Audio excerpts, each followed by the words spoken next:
Ayan guys, hello guys, ayan na yung ating pang sinigang guys. Siguro ay pwede nang ilagay yung ating gabi. Naglagay na ako syempre ng ng kamatis, sibuyas at ng asin. And then malambot na yung ating medyo malambot na yung ating baboy. Isunod na natin yung ating gabi guys para siya din ay lumambot kasabay ng baboy. Lagyan na natin yung ating gabi guys, at isa ito sa nagpapasarap sa mga sinigang guys, ang gabi. Ayan, ito lang yung kinakain ko halos sa sinigang guys kasi sawa na sa karne.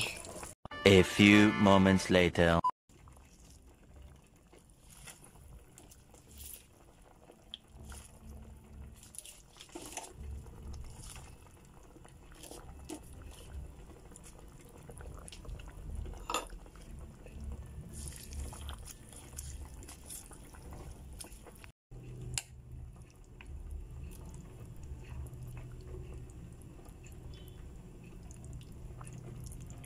Guys, luto na yung ating sinigang guys. Medyo natagalan kasi yung ating baboy parang ang kunat-kunat.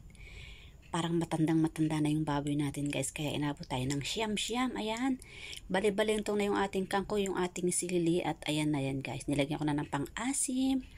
Ayan, ready to eat na tayo mga lalabs. And thank you guys. Mega love shout out all. God bless. Thank you for watching.